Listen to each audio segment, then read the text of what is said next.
Oke, materi hari ini kita akan bahas dengan sesuatu yang dinamakan image restoration. Nah, nanti sepanjang kuliah ini jangan heran sebetulnya hal-hal yang dibahas cara-cara untuk melakukan image restoration ini tuh sebenarnya sudah Anda pelajari sebelumnya, terutama pada materi image enhancement. Gitu. Nah, tetapi yang ingin saya bedakan antara kedua hal ini adalah mungkin mindset ya tepatnya ya, tapi bagaimana kita memodelkan problem perbaikan gambar. Nah, jika sebelumnya kita ketika belajar image enhancement yang ada di lab Anda yang sebelumnya ya 2 dan 3 ya terutama, nah kita tuh melakukan image enhancement itu secara heuristik, trial and error. Oh, coba deh saya lakukan perbaikan log transformation. Coba deh saya lakukan filtering. Pokoknya kita coba-coba sampai kelihatan lebih bagus. Nah, kelihatan lebih bagus itu sampai kita merasa sudah puas. Oh, gambar saya sudah enhanced, kualitasnya sudah meningkat, ini sudah selesai proses image enhancement. Sedangkan ketika kita memodelkannya dalam konteks image restoration, nah ini nggak cuma sekedar saya mau membuatnya lebih bagus, akan tetapi saya berasumsi bahwa gambar saya yang jelek itu ya, tanda kutip, itu terjadi jelek seperti itu karena sesuatu. Jadi ada sesuatu yang terjadi, ada modelnya, sehingga yang tadinya scene yang baik-baik saja, kok kenapa ya ke foto di image saya, kenapa jadi buruk seperti ini. Jadi model itu kita asumsikan bahwa ada suatu model yang merusak foto kita, dan kita ingin memperbaiki kerusakan tersebut.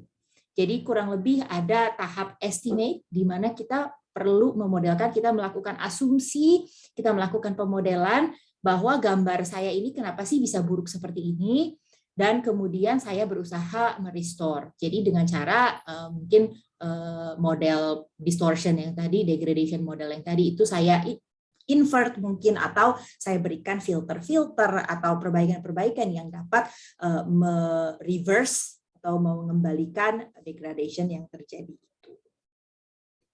Nah, jika saya modelkan image degradation saya, ini bisa kurang lebih secara sederhana bisa dituliskan seperti ini. Di mana saya punya gambar asli, F ya, gambar asli ini function intensity function saya yang paling pertama, gambar asli F, lalu dia terjadi suatu degradation, saya asumsikan ada suatu degradation function, sesuatu saya kasih nama H, kemudian ada tambahan noise pula. Jadi udah terdegradasi, lalu ada tambahan noise. Sehingga saya mendapatkan degraded image. Yang buram lah, yang tidak benar lah, yang agak rusak itu. Lalu yang ingin kita lakukan adalah image restoration. Nah, ini kita mau mengembalikan supaya kita bisa kembali kepada FXY yang paling awal kita punya, yang asli. Sini tentu saya kasih hat ya, karena ini adalah estimasi. Nah, kalau saya modelkan degradation-nya ini, tahap yang bagian hijaunya ini, saya bisa tuliskan either dia dalam domain spasial maupun dalam domain frekuensi sebagai berikut. Jadi gambar G yang terdegradasi itu adalah fungsi dari function degradasi dan ditambah dengan additive noise. Oke, sekarang saya sudah punya degradation model saya, bagaimana saya dapat melakukan restorasi terhadap model tersebut. Nah, kita harus meng-approach ini secara bertahap ya. Jadi yang paling atas ini saya salin, ini adalah degradation model yang tadi sudah kita lihat di slide sebelumnya.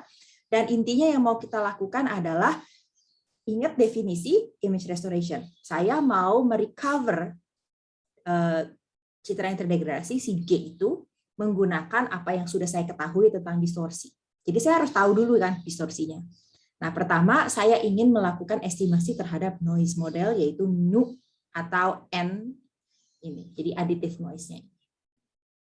Emang ada noise apa sih? Nah, noise di digital images itu terjadi di mana-mana ya. Terutama paling sering terjadi ketika akuisisi, mungkin sensor saya kurang bagus, mungkin sensornya kena debu, atau mungkin di sini ada fotografer ya, katanya kalau kamera tidak disimpan di suhu yang tepat aja itu bisa berjamur sehingga sensornya jadi jelek. Lalu mungkin ada isu eksternal, cahayanya kurang baik atau cahayanya tidak rata, ataupun alasan lainnya. Jadi itu bisa menjadikan noise terjadi ketika citra akhir saya ambil. Atau mungkin kan foto biasanya tidak hanya di kamera ya, apalagi kita bicara yang digital, mungkin saya transfer ke foto ke laptop saya transfer ke mana, lalu saya taruh di flash disk, lalu saya kasih ke Anda. Dan sepanjang transmisi itu ada interference ketika kita ngopi-ngopi itu, ada juga mungkin ada ada corrupted bits dan seterusnya, sehingga ketika transmisi juga bisa terjadi noise. Nah, kita sudah belajar ya banyak cara untuk melakukan enhancement, dan di sini kita harus memikirkan sebaiknya saya pakai domain yang mana ya, kan tadi degradation modelnya aja bisa dituliskan dalam 2 domain. Nah, di sini kurang lebih kita memilih menggunakan spatial restoration itu ketika noise saya itu purely additive, pokoknya ada tambahan, mungkin ada tambahan-tambahan noise di atas gambar saya. Kalau ada terjadi blur, di mana itu tidak sekedar aditif saja, mungkin ada baiknya kita menggunakan filter di domain frekuensi. Kita akan bahas yang spatial noise terlebih dahulu. Oke, ini ya flashback ke statistika dan probabilitas ya. Untuk yang sudah pernah ambil tahu ya bahwa kita bisa menceritakan si noise yang terjadi secara random pada gambar kita sebagai random variable atau variabel acak. Nah, variabel acak itu ingat ya, ada yang continue, ada yang discrete. Nah, kalau yang continue itu dapat dinyatakan dengan CDF maupun PDF. Dan di sini adalah probability density function yang saya gambarkan di sini. Dan itu yang membedakan antara jenis-jenis continuous random variables di sini. Nah, ini deja vu ya yang di kanan ini ya, kalau ada yang masih ingat. Nah, yang ini adalah yang normal, yang Gaussian ya. Lalu ada juga yang Rayleigh namanya, ada juga Erlang atau gamma, ada juga exponential random variable, uniform, yang ini uniform sama semua, dan juga impulse, jadi pada titik tertentu saja. Jadi ini adalah bentuk-bentuk PDF yang dapat terjadi pada noise aditif yang muncul pada gambar kita. Tentunya ini non-exhaustive list ya. Jadi kita bahas dari yang paling sederhana dulu ya, ada Gaussian noise. Nah, kalau tadinya gambar saya aslinya tuh baik-baik saja seperti ini, ketika ada Gaussian noise lalu terjadi seperti ini, dan ternyata ketika saya buat menjadi histogram, bentuknya akan seperti ini. Berarti kan ini puncak-puncaknya satu-satu ini mirip dengan normal ya, satu ini normal, ini normal, ini normal. Untuk Rayleigh noise ini beda sendiri, tapi bentuknya ketika saya lakukan histogram beda ya, tidak kelihatan seperti Gaussian, tetapi kelihatannya seperti yang agak miring ke samping. Demikian pula dengan Erlang atau gamma noise dan juga exponential noise. Kelihatan ya bentuknya slightly different, jadi beda-beda dikit gitu ya antara semua histogram dari gambar tersebut. Lalu yang dua terakhir ada juga uniform noise dan juga impulse noise. Jadi kalau uniform ya bentuknya ya agak uniform ya, sama terus gitu. Lalu ada juga yang impulse noise di mana ada yang peak. Ini kelihatan nggak ya, ada peaks-peaks-nya yang terjadi di impulse yang merupakan noise. Nah, buat apa sih kita perlu nginget-nginget StatPro? Saya kan sudah nggak mau mengingatnya lagi, Bu. Itu mungkin Anda berpikir seperti itu. Nah, ini karena bentuknya ini tuh akan memberikan kita ide tentang jenis noise yang ada pada gambar kita. Gimana caranya? Nah, ketika saya mempunyai suatu citra yang clear, yang crisp, yang benar-benar bagus, harusnya saya punya histogram itu hanya impulse. Jadi harusnya hanya pada titik tertentu. Ini ada yang intensitas rendah, yang ini ya, yang 0 di sini berarti mungkin ya mendekati 0. Ada yang tengah-tengah, abu-abu, dan ada juga yang tinggi. Harusnya sih seperti itu. Pokoknya puncak, dan puncak. Karena di sini saya punya 3 intensitas yang berbeda. Nah, sehingga saya bisa tahu kalau histogram yang saya peroleh tidak sesempurna ini, mungkin ada melebar, mungkin ada bentuk-bentuk tertentu, maka saya tahu, oh ini adalah efek dari additive noise yang ada pada citra saya.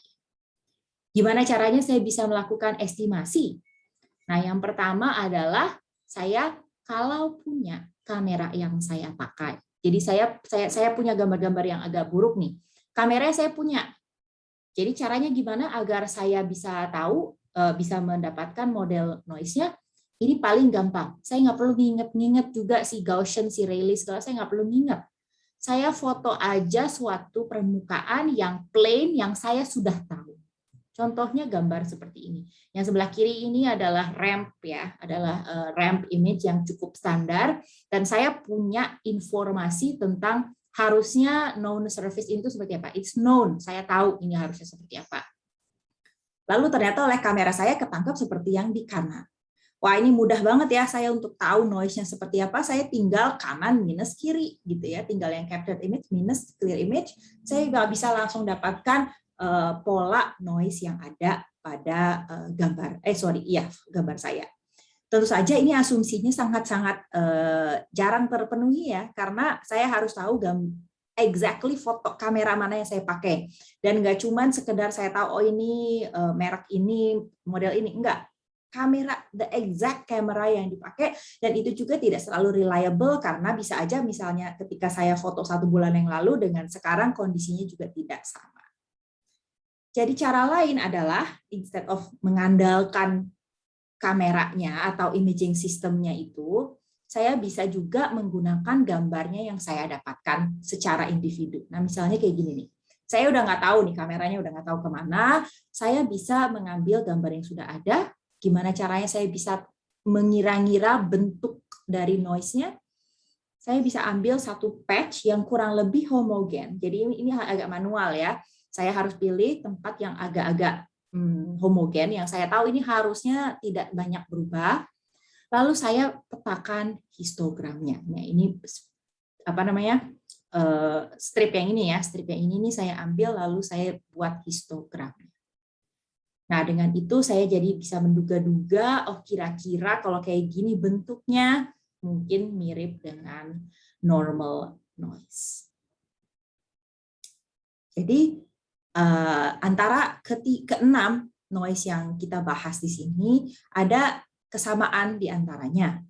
Keenam-enamnya ini adalah noise yang spatially independent. Artinya nggak ngaruh dia ada di pojok kiri atas atau di tengah atau di kanan atau di bawah. Yang penting pokoknya di seputar gambar tersebut, image tersebut, noise-nya sama aja. Maka ini dapat dihandle dengan menggunakan filter-filter spasial. Kalau gitu kenapa harus tahu jenisnya? Karena ada filter-filter spasial yang mungkin lebih tepat digunakan untuk Gaussian noise.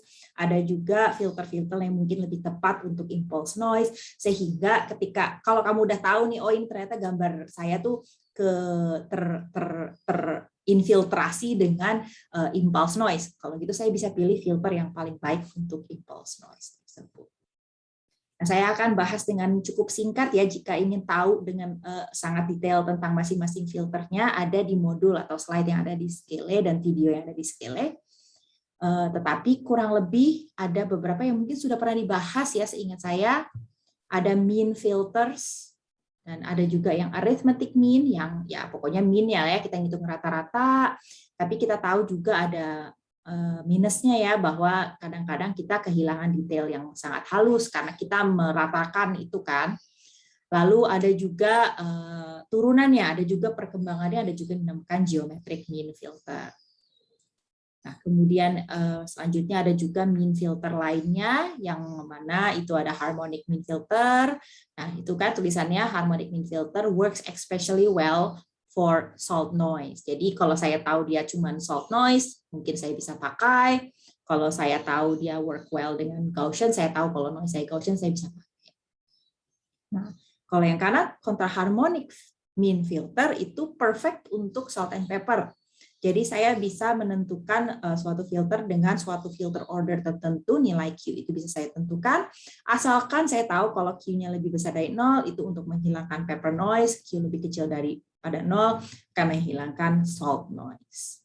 Nah, ini adalah image dengan pepper noise. Ingat ya, Q-nya harus lebih besar daripada 0. Nah, ini hilang noise-nya. Demikian pula dengan salt noise, ini putih-putih ya. Beda, ingat ya, pepper itu hitam, salt itu putih, itu impulse noise yang seperti itu.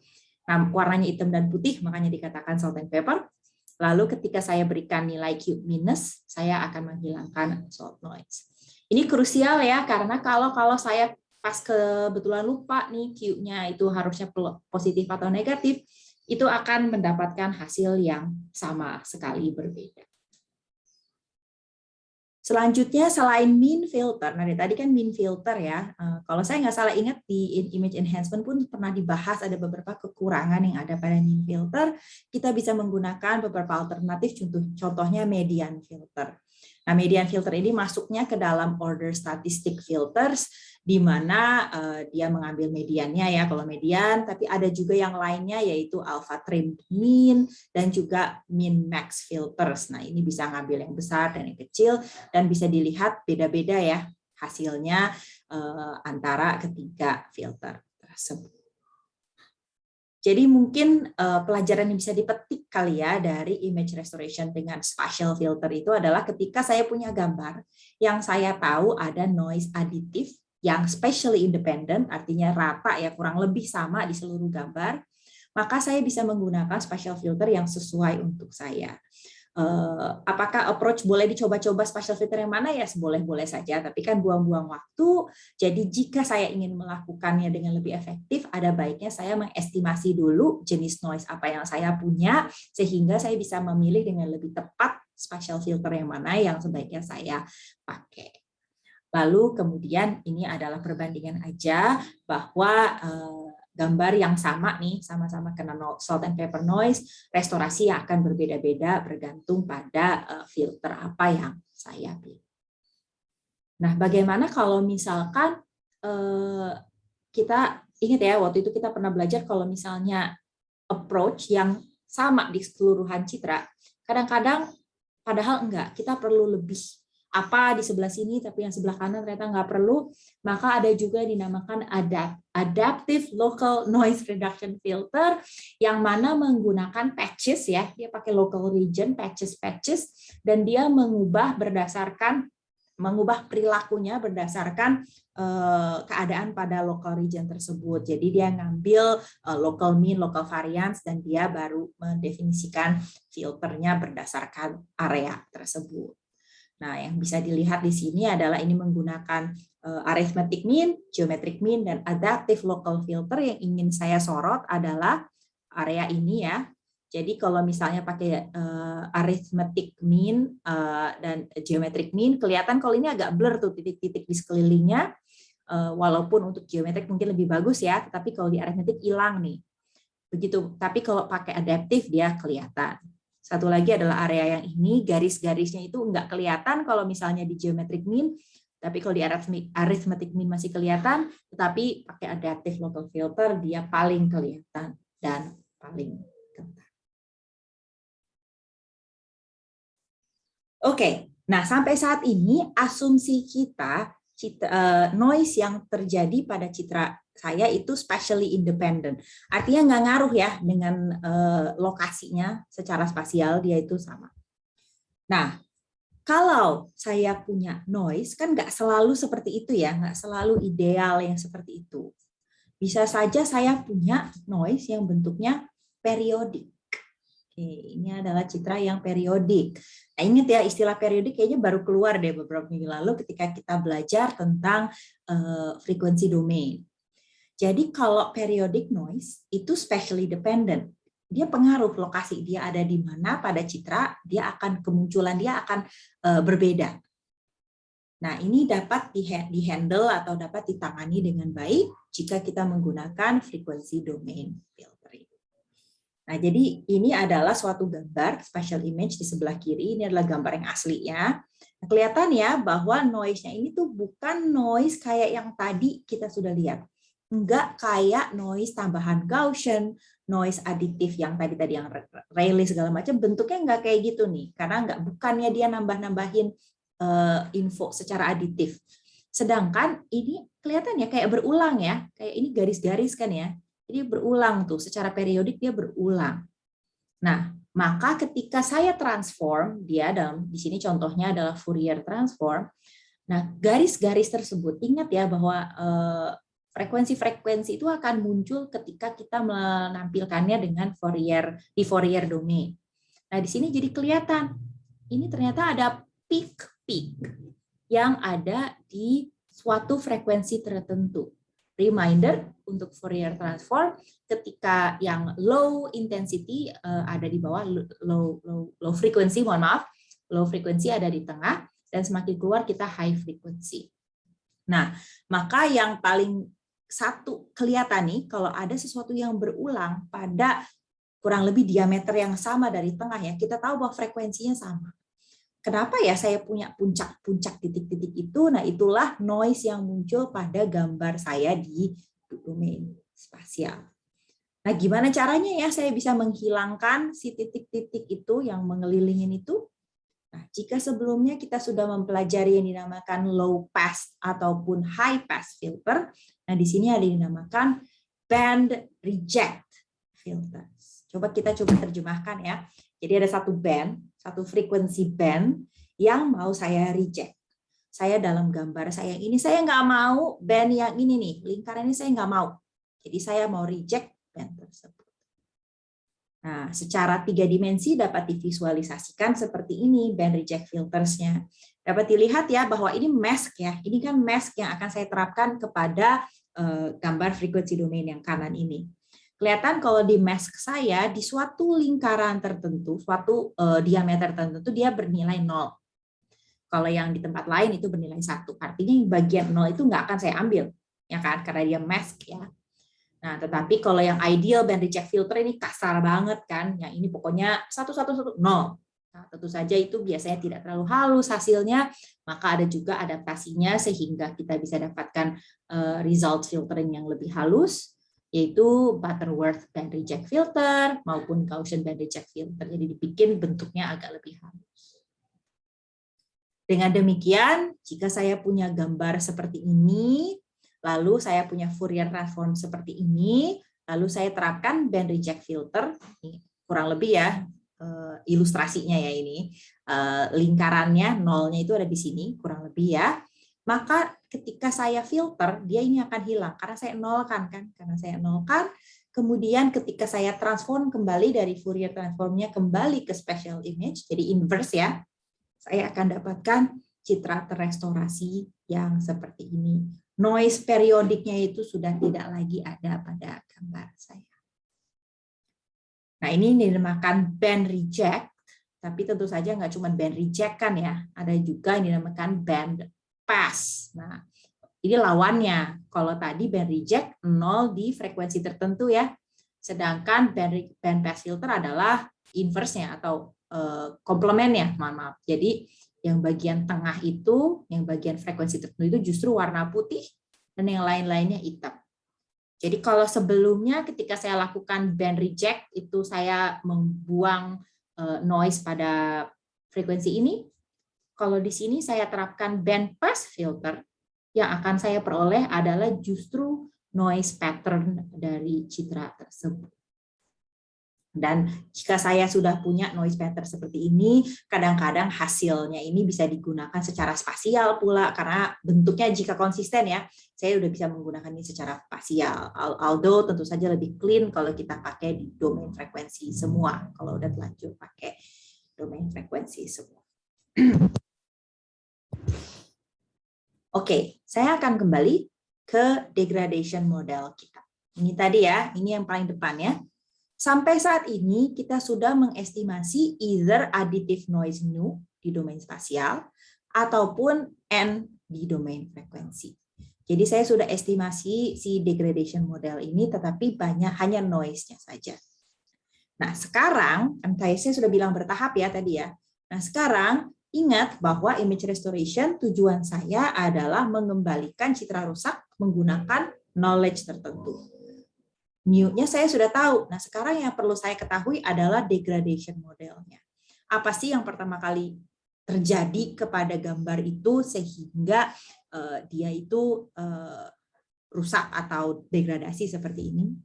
Saya mau preface ini dengan suatu disclaimer ya. Estimasi degradation model ini sesuatu yang sangat sulit dan biasanya ill-posed ya, jadi biasanya underdetermined, banyak asumsi, banyak unknown, dan instead of kita memodelkan dari nol, biasanya kita berangkat dari model-model yang sudah diketahui dan kita modifikasi, simply karena ini kebanyakan yang tidak diketahui di sini. Caranya ada beberapa cara. Jadi yang pertama kita bisa gunakan image observation. Jadi gambarnya nih kayak gini nih. Jadi contohnya ini kan ini ya, ini H sama dengan G dibagi F, ini saya datangnya dari sini ya. Dari G sama dengan H kali F, N-nya saya asumsikan sudah punya. Nah, jadi untuk mendapatkan H itu adalah G dibagi F. Nah, ini ya. Nah, saya udah punya G, karena itu adalah citra terdegradasinya kan. Nah, saya ambil suatu local window. Saya ambil area lokal, dan biasanya saya ambil yang sinyalnya agak jelas ya, jadi strukturnya jelas sih. Saya tahu itu garis, saya tahu itu area homogen. Pokoknya saya tahu itu harusnya tuh gambarnya apa. Lalu saya lakukan estimasi original image. Jadi jika saya nggak tahu, saya misalnya nggak punya yang kanan ini, saya cuma tahu ini nih.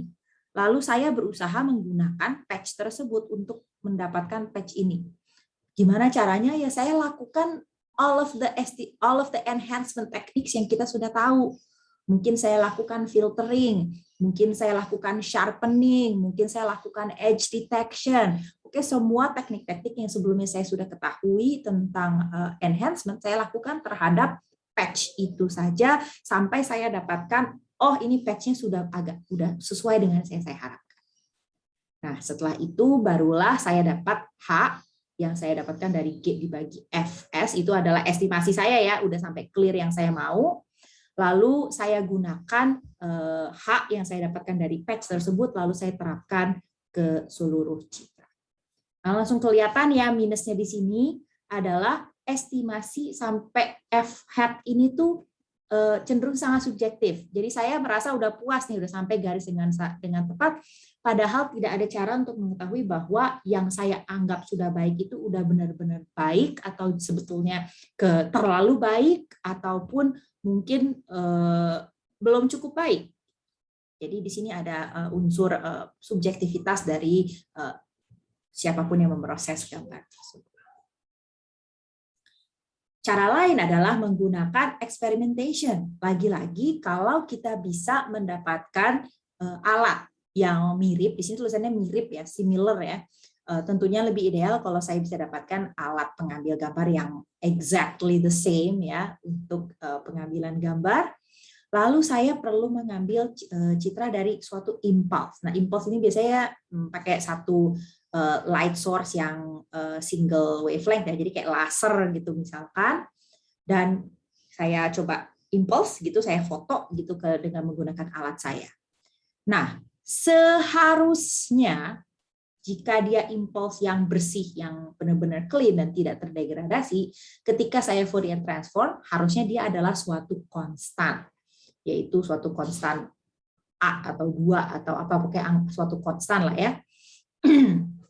Nah, jadi saya tahu bahwa ketika saya foto impulse dengan gambar kamera saya dan terjadilah bukan impulse yang benar, ketika saya masukkan ke frekuensi domain, saya tidak akan dapatkan konstan yang seharusnya saya peroleh. Maka dari itu saya bisa memperoleh hak saya dari G, yaitu yang hasil impulse yang jelek itu, saya bagi dengan konstan yang seharusnya. Nah, di sini ada juga minus, bahwa konstan tersebut juga tidak selalu diketahui dengan tepat, dan adanya faktor luar ketika pengambilan foto tambahan ini juga ada, dan juga impulse yang difoto itu juga kadang-kadang tidak reliable, alatnya mungkin tidak terlalu baik, sehingga ketika kita menggunakan experimentation ini harusnya ya segala external faktor itu dipegang biar nggak gerak gitu ya. Tetapi as you know, namanya eksperimen, human error, ini banyak ruang untuk terjadi kesalahan di sini. Oke, saya punya dua method ya sampai sekarang. Saya punya estimasi pakai gambarnya, di sini estimasi pakai alat pengambil gambarnya, kameranya. Lalu yang ketiga adalah saya lupakanlah itu, lalu saya lakukan yang dinamakan mathematical modeling. Nah, di sini adalah saya belajar dengan, oke, saya modelkan proses fisik. Jadi apa sih yang terjadi in real life sehingga gambar si fotografer ini kok kenapa sih ke fotonya blur kayak di sebelah kiri? apa sih yang terjadi ketika ngambil foto? Apakah yang moto gerak, yang motonya gerak? Apakah tadi waktu itu tiba-tiba gempa atau apa? Jadi saya harus mempelajari proses fisik yang actually terjadi ketika saya ngambil foto tersebut. Nah, ini juga biasanya juga bisa dilakukan untuk mengestimasi efek-efek yang terjadi di dunia nyata ya, di physical world ketika melakukan pengambilan gambar. Contohnya ada modeling atmospheric effect. Nah, ini biasanya kalau foto-foto yang bersifat areal ya, diambil dari udara, biasanya nggak clear nih foto-foto dari udara itu. Ada awan lah, ada atmospheric scattering lah, karena cahaya itu harus traveling panjang sekali jaraknya sampai ke kamera yang ada di satelit. Nah, ini adalah salah satu, tolong di-note, salah satu estimasi model yang diajukan oleh penulis yang ada di sebelah kiri atas yang saya tuliskan di sini. Ini adalah estimasi salah satu degradation model di domain frekuensi. Tolong diingat bahwa modeling atmospheric effect ini tidak hanya satu ya, jadi ini bukan satu-satunya solusi. Banyak banget modeling atmospheric effect yang ada di luar sana, yang mungkin beda tergantung dengan lokasi, juga mungkin ada yang pakai frekuensi domain, ada juga yang pakai spatial domain bahkan. Lalu yang kedua, ada juga yang memodelkan photometric scattering. Nah, di sini adalah ketika kita mengambil foto, biasanya kita asumsi bahwa foto kita itu terjadi di keadaan baik-baik saja. Tetapi tentu saja nggak selalu ya. Sometimes ketika kita mengambil foto mungkin lagi hujan, mungkin lagi ada kabut, mungkin ada cuaca buruk.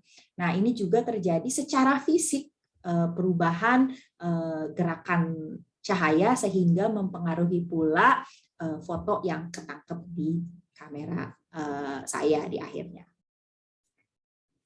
Lalu yang ketiga, yang mungkin paling tepat ya dengan yang contoh fotografer yang tadi difoto, ada juga modeling motion blur. Nah, ini kelihatan bahwa sebetulnya blurring itu tuh bisa dimodelkan. Apa sih yang terjadi? Apakah orangnya yang gerak? Apakah fotografernya yang gerak? Beda ya kalau misalnya kameranya yang gerak ataupun objeknya yang gerak, itu juga akan memodelkan blur kernelnya tuh berbeda.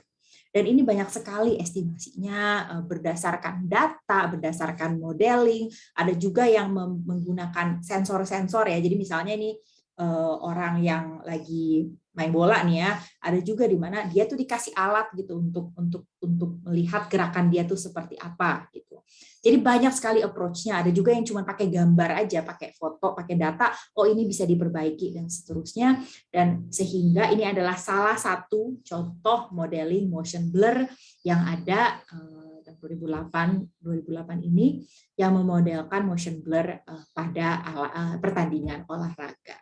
Beda juga ya kalau misalnya kegiatan apa yang sedang dikerjakan oleh orang di foto juga mungkin model motion blur-nya itu akan berbeda. Oke, jadi di sini saya beri contoh 3 ya tadi ya modeling yang bisa dilakukan. Tentu saja Anda tahu bahwa it's not the only 3, banyak sekali yang ada di luar sana yang bisa dimodelkan secara fisik. Oke, sekarang kita sudah memodelkan degradasi yang terjadi.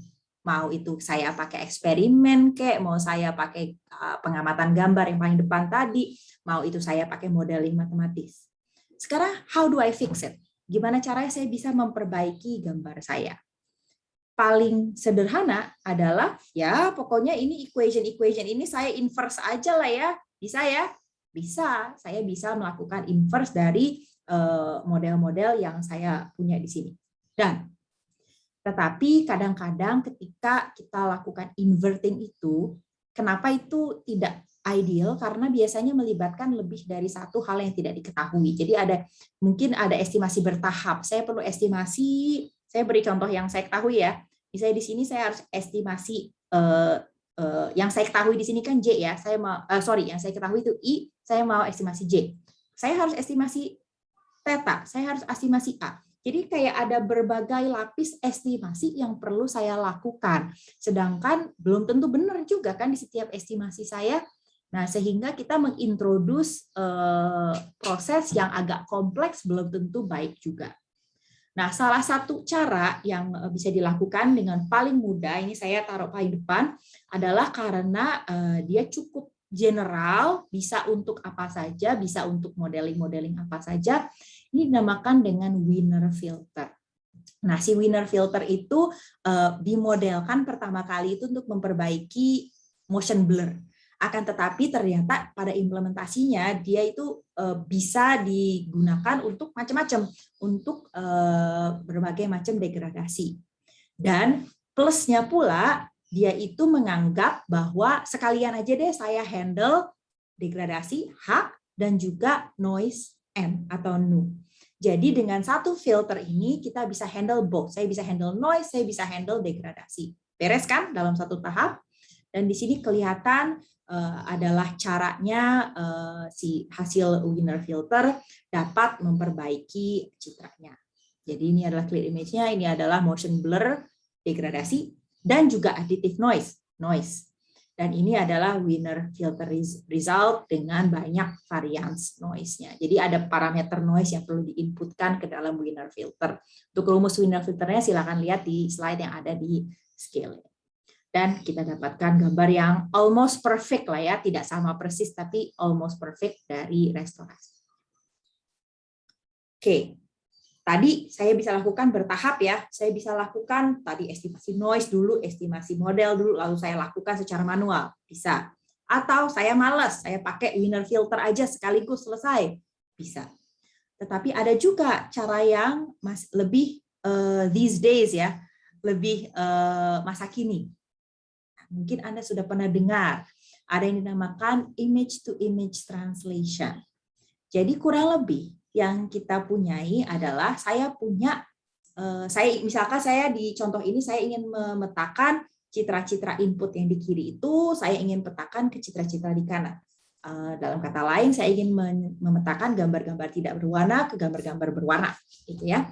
Jadi saya bisa asumsikan kalau saya punya enough input images, saya punya banyaknya, dan saya punya enough output images. Saya punya contoh yang cukup banyak dari apa yang saya punya di input dan berapa contoh cukup banyak contoh di output yang saya cari, maka teorinya saya dapat memodelkan relasi antara domain input dan domain output. Biasanya saya bisa menggunakan pixel regression dengan mempunyai relationship-nya itu saya modelkan, saya tahu, maka saya dapat melakukan translate, saya bisa menerjemahkan atau mentransformasi citra dari satu domain ke domain lainnya dengan menggunakan pixel regression. Dalam teorinya, domain apapun itu saya bisa petakan. Jadi dari citra berwarna ke citra tidak berwarna, dari citra terdegradasi ke citra baik, ke citra buram ke citra yang tidak buram, ke citra sketsa ke citra yang tidak sketsa. Teorinya apapun itu asalkan saya cukup banyak punya contoh antara dua domain itu, saya bisa petakan. Kok bisa? Wah, ini kita sudah ketemu sesuatu yang dinamakan deep networks. Deep network itu sangat powerful untuk memetakan translation ini. Note bahwa ini bukan satu-satunya solusi untuk image to image translation, akan tetapi one of the state of the art. Jadi kalau hari gini melakukan image to image translation, kemungkinan besar tidak akan melakukan regresi pixel satu-satu, melainkan dimodelkan menggunakan deep network. Teorinya bisa dilakukan kemana saja ya. Saya sudah katakan teorinya dari domain apapun, saya bisa petakan ke domain apapun, asalkan saya punya citra yang cukup banyak.